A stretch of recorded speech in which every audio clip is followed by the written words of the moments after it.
All right, we're back, and now we're talking about, are essential oils safe? This is another question that gets asked a lot, and yes, essential oils are safe if you're using pure therapeutic grade essential oils and a lot of common sense. So essential oils are really potent. A little bit goes a long way, like we talked about before, but they are very safe to use as long as you keep a few things in mind. So EOs are oil soluble. Basically, this just means if you use too much, you don't want to wash it off with something like water, because oil and water don't mix. Dilute it with more carrier oil, like we talked about. So if you're experiencing a skin sensitivity to something's too hot, you want to add carrier oil to it. And that's going to take the discomfort away. If you were to try to dilute it with water, it's actually going to drive it deeper into the skin. So not water. If something is uncomfortable, use more carrier oil. We also talked about diluting oils on children because their skin is more permeable and it absorbs the oil more quickly. Young Living actually has a KidSense line of oils that are already pre-diluted for children and take the guesswork out of how to use them. You can use almost all essential oils. There are some things like eucalyptus and peppermint that we avoid before they're 2 years old. But you can use most of our oils when diluted properly on children. But Young Living actually has a great KidSense line. They have lots of like an infant care line. So if you're nervous about any of that, they definitely have oils that are already pre-diluted for you to use that are safe for your babies.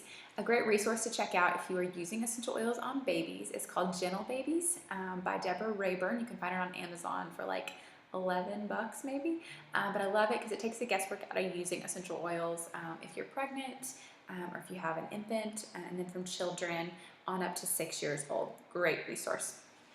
So there are also some oils that are photosensitive, meaning that you don't want to wear them and go outside in the sun.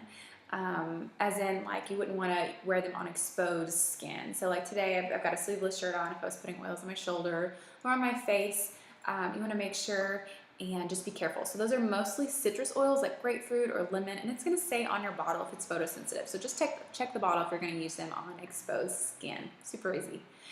You're never going to want to put oils in sensitive areas like your ears or in your eyes, obviously. And then, like we mentioned before, always use glass or stainless steel containers and dispensers. Oils can break down plastic and leach its components. So with things that are really diluted, I will use like med grade plastic without an issue, but that low grade plastic, if you're putting essential oils directly in it, it can actually break it down. So a few tips, we talked about using oils on the bottom of your feet. Great place because they're less sensitive and the oils are easily absorbed there.